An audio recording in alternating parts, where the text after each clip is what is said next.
मिनश्शैतानिर्रजीम। बिस्मिल्लाहिर्रहमानिर्रहीम।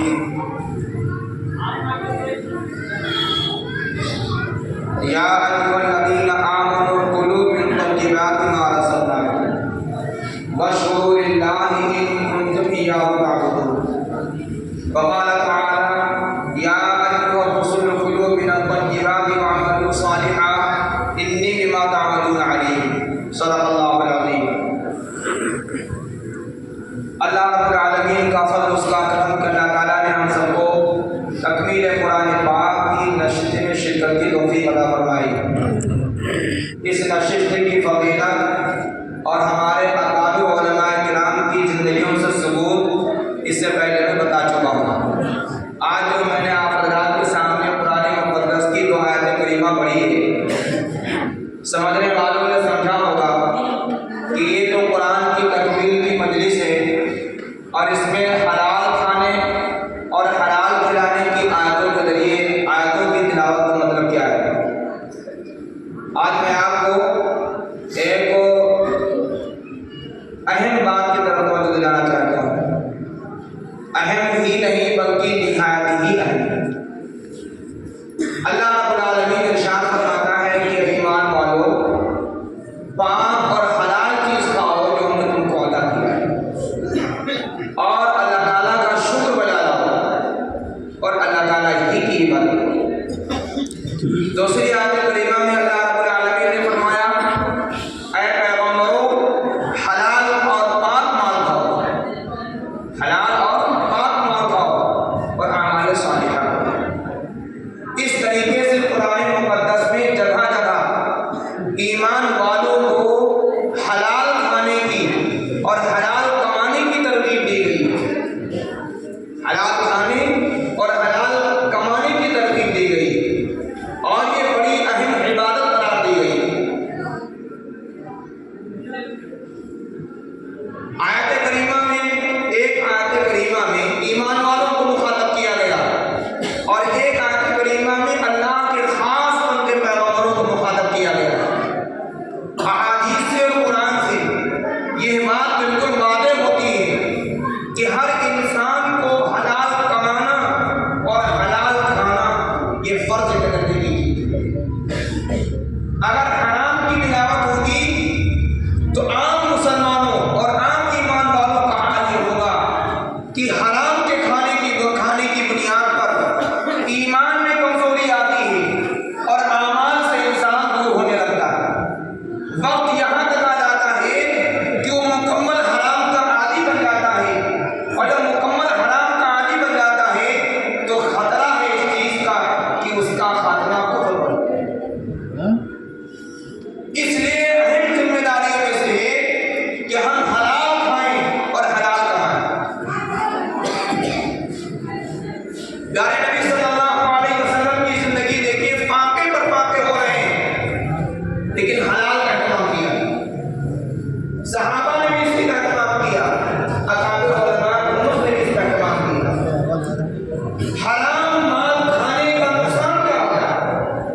प्यारे नबी सल्लल्लाहु अलैहि वसल्लम ने फरमाया, जो जिस्म हराम माल से पलेगा वो जहन्नम में जाने का मुस्तहक है, जहन्नम में जाने का मुस्तहक है।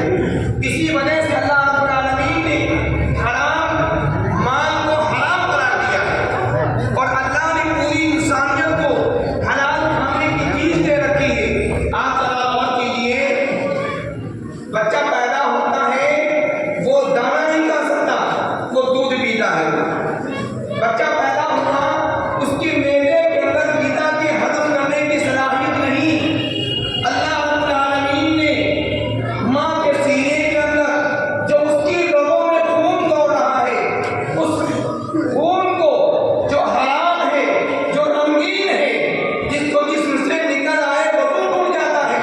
अल्लाह रब्बुल आलमीन अपनी कुदरत कामिला की बुनियाद पर अपने इस बंदे और इस मासूम बच्चे, पैदा होने वाले बच्चे के लिए रंगीन हराम खून को रब्बुल आलमीन अपनी कुदरत से सफेद, लजीज, पाक और कुव्वते हाज़िमा, कुव्वते मशरूब और गिदायत, इन तमाम चीजों के साथ अल्लाह ताला माँ के सीने के अंदर दूध पैदा कर देता है।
बात समझ में आई? अब आइए, बहुत मुख्तसर है और मुझे अहम बात तवज्जो दिलानी है, इसलिए मैं उन्हीं को मिला करके मैं वो अहम बात तवज्जो दिलाना चाहता हूँ। ये आम मुसलमानों की बात हो गई। जब जानवरों को नहीं खिला सकते और जब काफिर को नहीं खिला सकते, आप गौर कीजिए कि क्या कोई शख्स उस माने हराम को अहले इल्म हज़रात को खिला सकता है? क्या अहले इल्म हज़रात को खिलाने की इजाजत होगी उसको? कतई नहीं होगी। मुसलमानों, ये पैगाम लेकर के जाओ, हम हलाल खाएंगे और हलाल खिलाएंगे, हराम से हम खुद बचेंगे और हराम से हर शख्स को बचाएंगे।